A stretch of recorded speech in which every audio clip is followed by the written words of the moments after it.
looks like Motorola is planning to release the Razr, hopefully before the end of the year. The Samsung Galaxy Fold is finally available for purchase, but there's already a problem, and Apple may have already leaked the launch date for macOS Catalina on a specific website. I'm Jaime Rivera, and let's join Google in celebrating its 25th birthday. I mean, you can actually say it because we know that they're listening. This is Pocketnow Daily.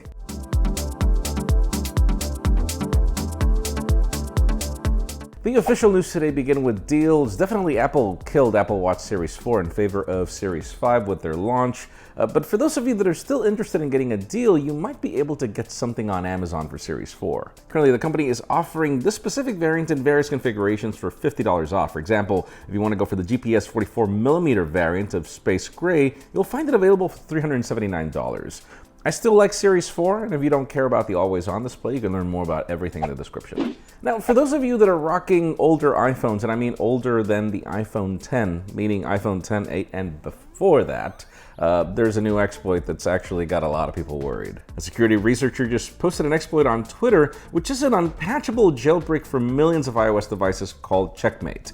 This is the first exploit since the iPhone 4 back in 2010. It works on devices from like the iPhone 4S and all the way up to the iPhone 10 and iPhone 8, as well as iPads, as well as the iPad 2. So yeah, you might want to do something about everything that you should learn about in the precautions in the description as well. Now, obviously, we've seen this whole change into foldables and them becoming a thing. We actually got more news about that coming up. But the thing about it is, if you remember last month, Ice Universe tweeted out a picture of a smartphone that he claims is the future. He said that curved waterfall displays were just the beginning.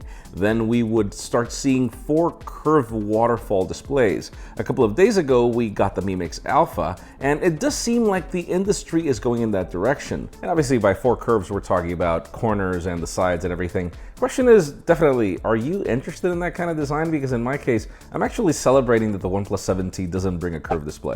Now, it's rather interesting that Apple did their launch of iOS 13, iPadOS, and watchOS and everything, and we're still waiting on macOS Catalina. The company didn't really specify when we would get a launch. They just mentioned the possibility in October. Now, according to Apple's macOS Catalina Danish website, it may launch on October 4th. The website says that Apple Arcade will be available on the App Store on October 4th as well, but on the iOS App Store, it's pretty much already available, and we obviously know that macOS Catalina is pretty much up next.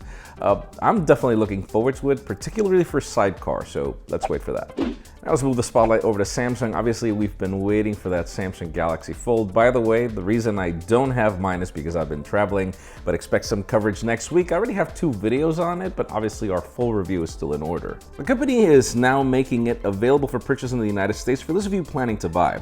However, one of TechCrunch's editors already has issues with their device and has sent it back to Samsung for investigation. He says there's a clump of pixels at the center of the phone on top of the crease that are stuck in their lid condition. Obviously, expect some coverage on Monday over are we having any issues? Are we not having any issues? I didn't have any issues on my original unit, but we'll see. And finally, the hottest news today have to do with the Motorola Razr. I've been waiting for this product for the longest time. We still don't have any confirmations, but apparently that might change. If you remember, Lenovo said back in spring that they were planning to launch that Moto Razr over the summer, and that clearly didn't happen. Now, we've got some publications already claiming that sources of the company say that they plan to at least announce a device by the end of this calendar year. We don't know when it will be available for consumers or if Verizon will be the exclusive, as was rumored as well. The problem is obviously the $1,500 price tag. Let us know in the comments down below. I mean, do you care about that Moto Razr anymore? Do you not? Because in my case, it'll all depend on what we get. Obviously, if the specs are not there, I just won't care probably, but we would love to know what you think in the comments down below. Friends, again, if you want to get the news earlier, follow us on Pocketnow.com and subscribe to our channel, English and Spanish, for more videos like this one. Also, follow us on social medias. Our extended coverage happens on Instagram, and follow me on my personal handles to see what I do with these phones. Please give this video a thumbs up if you like what you saw. I'm Jaime Rivera. Thanks so much for watching. We'll see you next week.